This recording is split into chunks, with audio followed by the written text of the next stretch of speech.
आपल्या सर्वांना भारतीय भूमीचे एक रहस्य माहीत आहे का जे तुम्हाला आश्चर्यचकित करेल?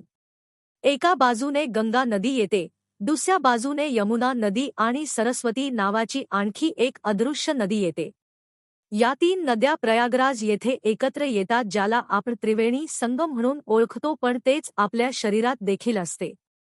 हे देखील घडत आहे.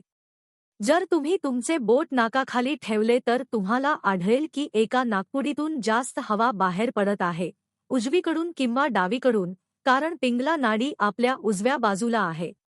डाव्या बाजूला इडा नाडी आहे. कधी इडा नाडी काम करते तर कधी पिंगला नाडी काम करते. ते दिवसभर बदलत राहते. तुम्ही तुमच्या नाकपुड्या तपासत राहाल तर तुम्हाला जाणवेल की ते बदलत आहे. म्हणून इथे योगाच्या भाषेत इडा नाडीला गंगा म्हणतात, पिंगला नदीला यमुना म्हणतात, पण सरस्वती नदी आणखी एक अदृश्य होती. त्याचप्रमाणे आपल्या आत आणखी एक नदी आहे, सुषुम्ना नदी. आता प्रयागराजमध्ये या तिन्ही नद्यांचा संगम आहे. खरं तर आपल्या शरीराचे प्रयागराज नाकाच्या मध्यभागी असते.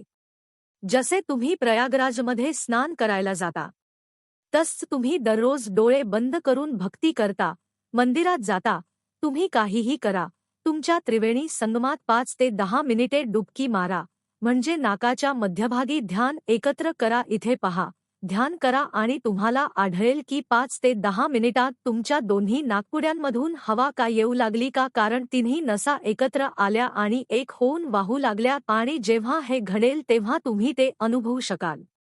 तुम्हाला तुमच्या कर्मांपासून मुक्त केले जात आहे. जर तुम्हाला स्वतःमध्ये संतुलन जाणवत असेल तर तुम्ही ते वापरून पाहू शकता. मी तुम्हाला ध्यानाची एक पद्धत सांगितली.